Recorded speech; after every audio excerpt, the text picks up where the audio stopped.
everyone!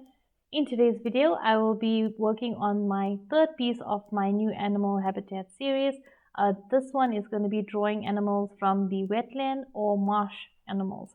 So basically these animals live near water, so like a pond or maybe a lake. So let's see how this one goes. So as I did before, I start with a sketch of all the animals just to put them onto the paper and have their placement correctly done so that all of them fit on the paper and they all, none of them overlap one another. And then I'm using also for the sketches, I'm using a water-soluble graphite pencil just so that the lines will not be very harsh lines like a solid graphite line, and then that won't show through when I start applying the Inktense and then the water to activate the Inktense later. So I am using the Derwent Inktense pencils for the entire series of all these animal habitats.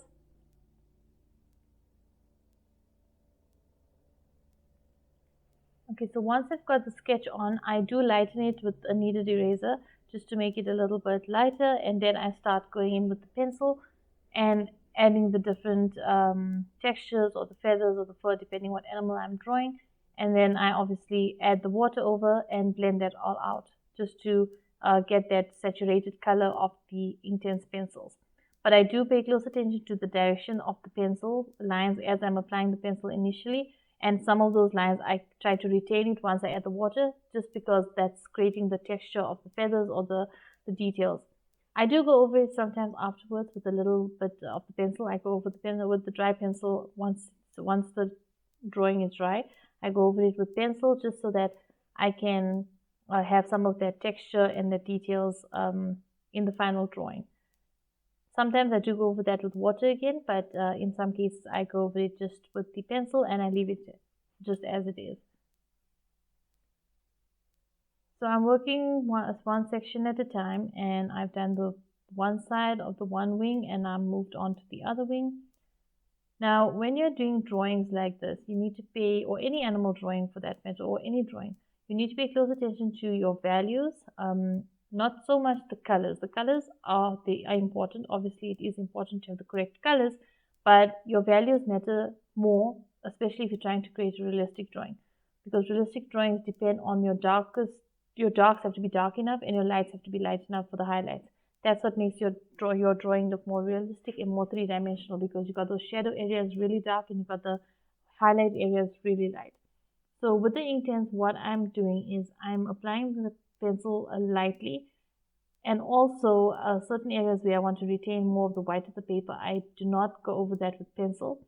And I try to, if I do need to add a bit of color, when I'm applying the paintbrush with the water, I just try to smoothen it into that area just to get a bit of color in that white areas.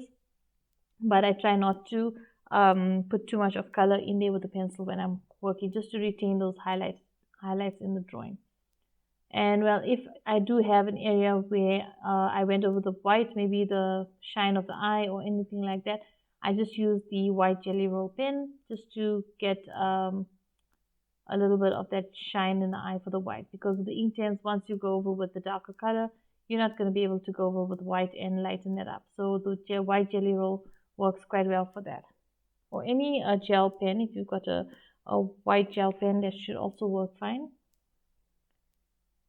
So now I've moved on from the heron and I'm now working on the emerald duck. Now I wanted to do a normal duck, but then I saw this reference photo of the emerald duck, and because of the colors, I said it'll be a bit of a break from all the grays and the browns that I've had in the previous pieces, as well as this piece as well. So I said it'll give it a bit of more brighter color to the final piece.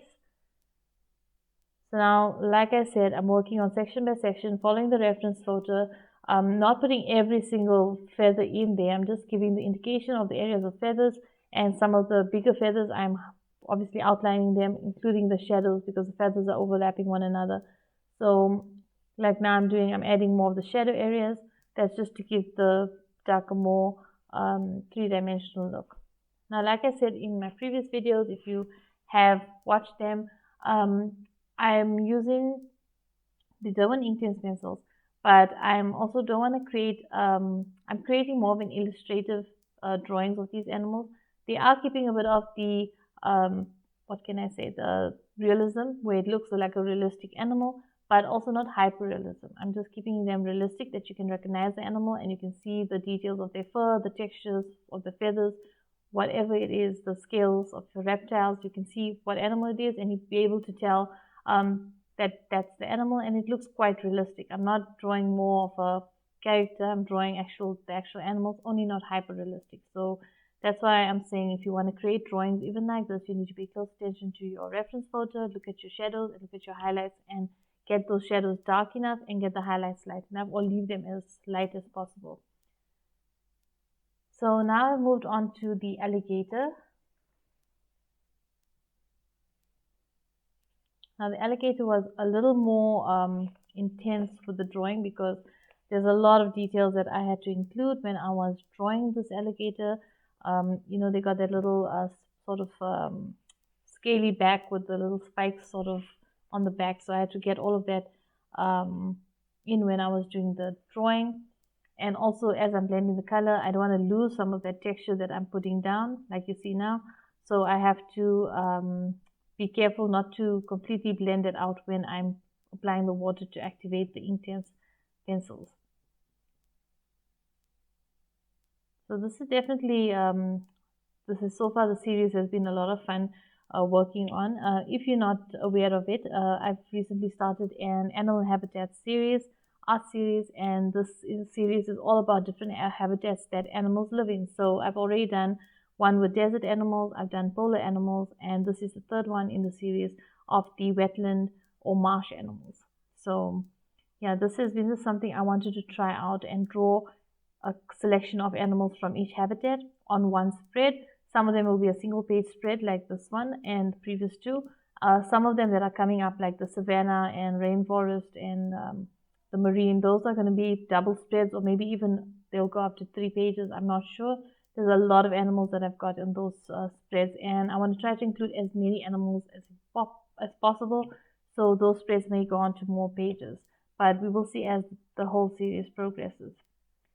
So there you can see I worked on the snail, and now I'm going on to the turtle.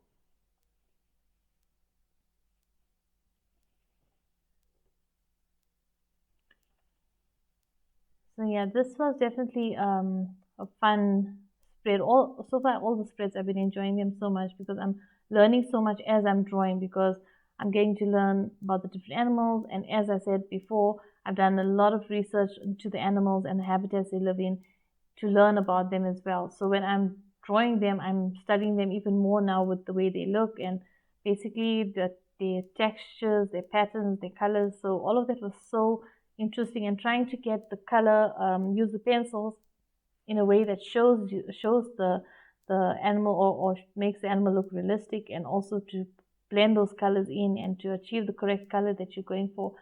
Those are all things that it's really exciting for an artist, because you get to experiment and try all different things that you wouldn't always do it with a regular subject that you're drawing. Like if you're drawing only flowers, you'll be only experiencing drawing flowers. And with this, I'm doing a diverse range of animals. Even if I was doing, for example, if I was doing birds, yes, there's different textures for the bird's feathers, but in this case, I'm doing scales, I'm doing birds, I'm doing fur, different types of fur, different types of textures of fur, different types of scales for different animals. I mean, you've got your snakes, you've got your alligators, they're going to have marine life, you're going to see all the different fish and how I'm going to do those ones. And then you've got the different fur from the animals like antelope. Then you're going to have animals like, for example, this one is, I'm drawing the otter. So you can see there's a lot of diversity with drawing so many different animals, because you're learning so many different things. Even their structure, the structure of the animals, their muscular structure, their skeletal structure, all of that is important to know when you are drawing, especially if you want to have a realistic drawing. So now I'm going on to the swan. So like I said, this is definitely something I'm enjoying, and I would highly recommend keeping a sketchbook and just going into your sketchbook and drawing. Doesn't have to be animals, you can draw anything, landscapes, you can draw still life, flowers, portraits, human portraits, anything you want to draw. Even if you want to draw animals, select an animal and just draw. You don't have to do many. You can just do one animal a week or a day whenever you have a chance, and then you can improve on your skills, because drawing so many animals here, I've learned a lot, and I've also improved in my artwork as well, and I've been seeing that as I'm progressing. So now I'm on the last one, which is the frog. So I guess that's it for this video. Thank you so much for watching. I hope you've enjoyed it. If you have, don't forget to like and share, and don't forget to subscribe. Till the next one. Bye.